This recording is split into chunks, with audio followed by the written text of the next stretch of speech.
4টি ক্যাপাসিটর ব্যবহার করা হয়েছে এবং 6 স্টেজের পিএফআই রিলে। তো এই জায়গায় আমাদের 6টি আছে, কন্ডাক্টর আছে। প্যারামিটার অনে আমাদের আছে টার্গেট পাওয়ার ফ্যাক্টর, ক্যাপাসিটর আছে। তো আমাদের প্রথম ক্যাপাসিটরটি কত মানের আছে, এখন দেন 2 নাম্বার ক্যাপাসিটরটাও রান হয়ে গেছে।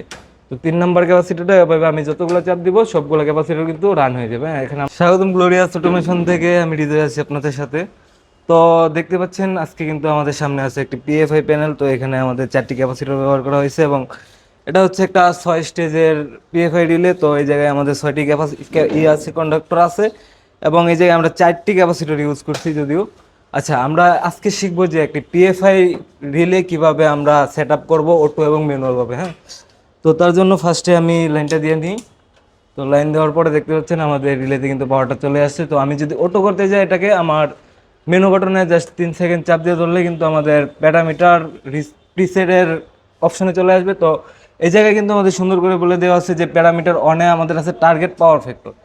তো টার্গেট পাওয়ার ফ্যাক্টর কত থাকবে, আমাদের পিএফআই সাধারণত আমাদের টার্গেট করতে হয় 0.99। হ্যাঁ, তো আমরা এখানে 0.99 করে দিচ্ছি। দেন আমাদের পিআর টুতে আছে ডিলে টাইম, যে আমাদের একটি ক্যাপাসিটরের পরে আরেকটি ক্যাপাসিটর কতক্ষণ পরে রান হবে তার জন্য যে আমরা ডিলে টাইমটা সেট করবো। এই জায়গায় আমাদের 5 সেকেন্ড দেওয়া আছে, তো আমরা 5 সেকেন্ডে রাখবো।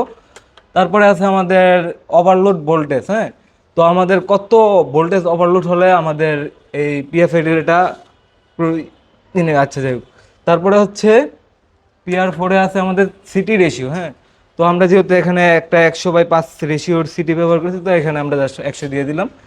তো দেন তারপর আছে আমাদের 5 নম্বরে আছে ক্যাপাসিটর অন। আমরা ক্যাপাসিটর অন, এখানে আমাদের 4টি ক্যাপাসিটর আছে। তো আমাদের প্রথম ক্যাপাসিটরটি কত মানের আছে, তো এখানে আমাদের 5 কেভিএর একটি ক্যাপাসিটর আছে। তো আমরা এই জায়গায় 5 সিলেক্ট করে দিচ্ছি নর্মালি।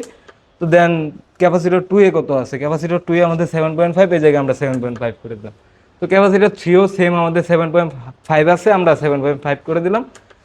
তো এভাবে আমরা 6টা স্টেজ করে দিলাম। এবার আমরা যদি দেখি একটু, এটা হচ্ছে আমাদের লুট থাকা অবস্থায় অটোমেটিক চলবে। এখন যদি আমরা একটু ম্যানুয়ালি রান করতে যাই তাহলে জাস্ট আগের মতো আমাদের এখানে 3 সেকেন্ড চাপ দিয়ে ধরতে হবে।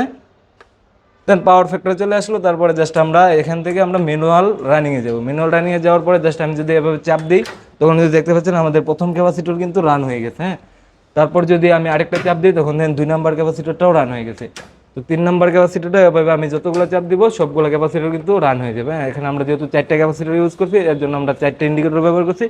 4টা ইন্ডিকেটর কিন্তু চলতেছে। এখন যদি আমি ম্যানুয়ালভাবে অফ করতে যাই তাহলে জাস্ট আমার এটার মধ্যে চাপ দিলে কিন্তু ম্যানুয়ালভাবে সবগুলো আস্তে আস্তে অফ হয়ে যাচ্ছে। হ্যাঁ, তো এতটুকুই ছিল আজকের ভিডিও।